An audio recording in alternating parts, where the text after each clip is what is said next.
Hello guys, kamusta kayong lahat? So, ayan guys, ang for today's video natin ngayon ay pagluluto ng ginataang talbos ng balinghoy. So, ito guys ay hindi ko na naipakita sa inyo yung dahon, yung mga dahon ng talbos ng balinghoy. So, ito na yun, nakasalang na siya sa kawali. So, ito po ay bago lagyan ng gata ay kailangan po muna natin siya na pakuluan. So, para malabog po agad ang ating talbos. So, ayan guys, 3 niyog po ang ilalagay natin dyan kasi po masyado pong madami yung gulay na ating lulutuin. So, ayan na nga at kakayurin na po ang ating niyog. So, kailangan po ito ay hindi malalaki ang pagkakayod. So, dapat katamtaman lang siya para sa pagpipiga nito ay makuha po natin lahat ang gata o yung katas ng niyog. So, ayan, magpiprepare na rin po tayo ng bawang, sibuyas at luya. Pagkatapos, ilalagay na po natin ito dito sa ibabaw ng talbos ng balinghoy. So, dapat po wala na siyang sabaw bago po natin ito ilagay dito. And then, may nakahanda rin po tayong 2 sardines. Meron din tayo ditong gata. So, ito yung unang gata. So, ayan, maputi po siya.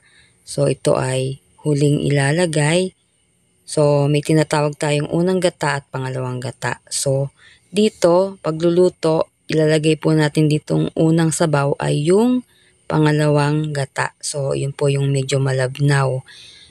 And then, yan, rerekaduhan na po natin yan habang ating pinakukuluan. At pag ito po ay medyo, na ang sabaw, konti na lang, ilalagay na po natin yung pangalawang gata. And then, pakukuluan po uli natin yan.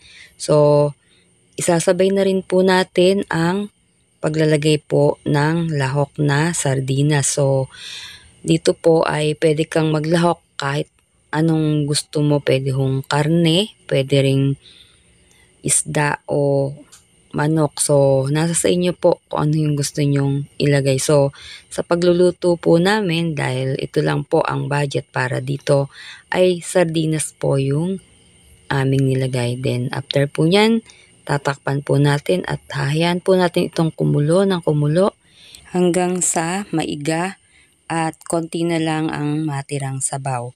So, after nyan, pwede na po natin itong kainin. So, ayan, nag-prepare po tayo ng almusal. So, sandok tayo ng kanin.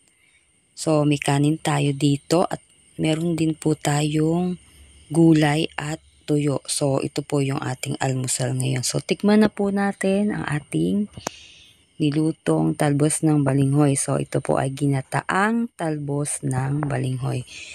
So, alam nyo ba guys na ang talbos ng balinghoy habang ito ay inyong iniinit or tumatagal ng 1 araw. So, lalo po itong sumasarap.